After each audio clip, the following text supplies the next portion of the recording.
Retirement brings changes, both good and bad. And in this video, I want to talk about 3 good changes you can make on how to save money. And I'm not talking about not doing travel, not going out for dinners, not doing the things you enjoy doing. These are 3 expenses that you've incurred over the last 20, 30, 40, maybe 50 years that you can now cut or actually reduce from your lifestyle. The very first one is probably the most important, and it's taxes. Let's cut our taxes. We're tired of paying taxes. We can't get rid of them altogether, but we can definitely reduce them. And bringing income in retirement allows us to do that. Now, for most of us, we have employment income, meaning that we go to work, we get a paycheck, they take off the right amount of tax. And the only way to really reduce our tax bill is to put money into an RRSP or make a donation. There's not a whole lot of tax strategy outside of that. Fast forward to retirement, and there's a ton of tax strategy, and I talk about that a lot on this channel. When you retire, you go from one income stream, your employment income, to many. For a lot of you, you'll have 5 to 10 income streams. Some are taxable, some are not. Some you can take now, some you can take later. There's a lot of flexibility and a lot of tax planning. Every single person has the ability to tax plan properly in retirement if they choose to. And this is my stress to you in this video. Please, please, please choose to tax plan in retirement. It's going to put tens to hundreds of thousands of dollars back in your pocket. And what I mean by tax planning and reducing your tax bill in retirement, it's how you structure your income. Does the money come out of a tax-free savings account, an RSP, defined benefit plan, when you start your CPP, your old age security? You have many income sources and they have to funnel down strategically.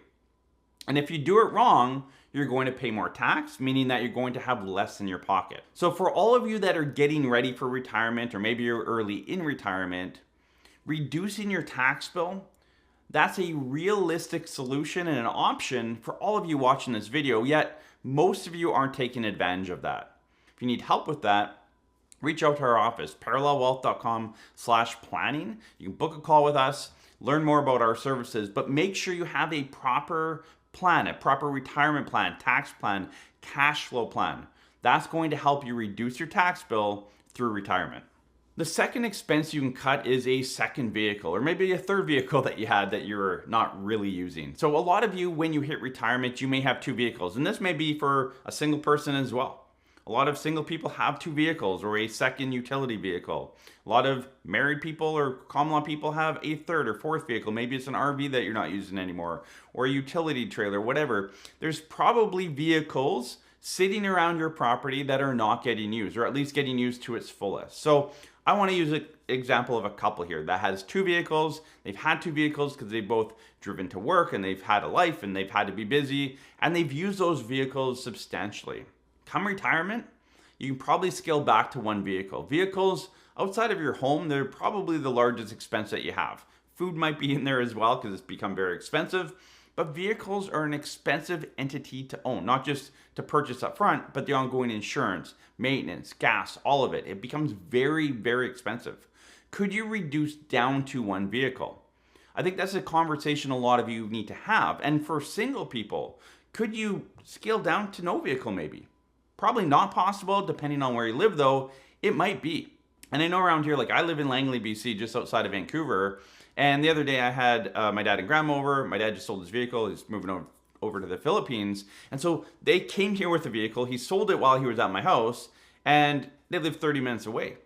And so we took an Uber, and I hopped on Uber, and sure enough, there was 8 in my area. And I live in a fairly small town. So Uber is a great option, and it's a cheap option. He could get out there for 35 bucks. So again, for that couple that has 2 cars, sure, you might need that second vehicle once in a while, but is it 2, 3, 5 times a month? And how far are you going? Maybe you can order an Uber and it costs $10 or $15. That's going to be a lot cheaper than owning that second vehicle, the depreciation, the insurance, the upkeep, the gas, all of it. So a lot of you haven't thought about this yet, but consider using a service like Uber, as long as you're in an area that has that service, as a second transportation option instead of owning a second vehicle that's eating away at your budget.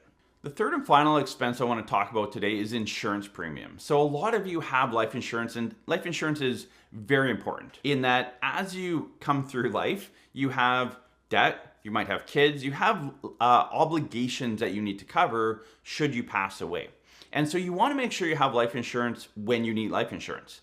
But for a lot of people, when they hit retirement, there's not a need for life insurance anymore. And there's a caveat to this, and I'll cover that here in a second. But for the majority of Canadians, your term life insurance that you had through your lifetime, when you hit retirement, most of you don't need that unless someone's relying on your income.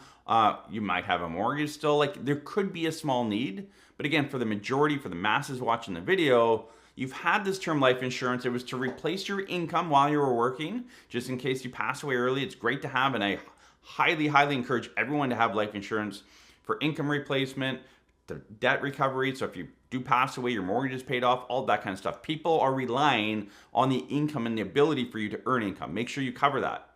But in retirement, you're now just drawing on your own money. So if you passed away, your money's still there. Maybe there needs to be a bit of life insurance if you have a large CPP and your spouse doesn't. So there's maybe a bit of planning there. But take a look at what life insurance you have and talk to your financial planner to see, is this still needed? Can I cancel this? Can I save the $100 to $300 a month in premiums I'm paying?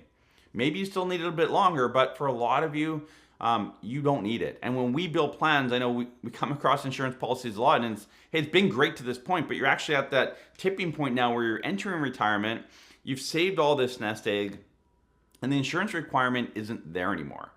Now, the caveat to all of this is for some of you, you actually need to get life insurance. And I'm going to do a whole separate video on this coming up, but for a lot of you, you have more money than you're going to spend. You have some estate planning needs.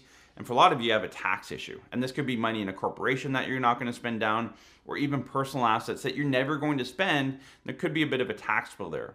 So for some of you, you actually want to look at getting maybe a whole life insurance policy that is more around the tax planning, the cash flow and estate planning versus the insurance. And again, I'm going to do a whole video on this coming up and show you a few strategies around this that if you're sitting in a spot where you have a big tax liability later on at death, maybe you own a property or something like that, second property, maybe you have a company with money in it. There's many reasons that I'll cover in that video. But again, for 99% of you, if you have term life insurance, you may not need it anymore. And again, that term life insurance could be costing you a few $100s a month.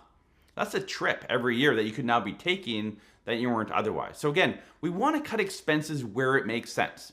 I've seen videos out there, it's like, cut travel and cut eating out. Well, if you enjoy doing that stuff, that's part of your kind of go-go years of retirement. Why would you cut that out? I know for my wife and I, we love to go for a nice meal. I'll never cut that out unless I financially have to. But there's other things like I've talked about today that I'd rather cut out. I would rather pay less taxes and continue to go to eat. That's my decision. But a lot of you are cutting back on going out to eat because you haven't done proper tax planning. So again, think about where you want to cut your expenses versus, what's the easiest to cut. It's easy to cut going out to eat because you just don't go out to eat. But take some time, do some tax planning, see if you need that second vehicle, and see if you have any life insurance. Do you still need it? You might. If you do, hold on to it. But if you don't, maybe you can cut that premium, put the money back in your pocket for other things that you prefer to do.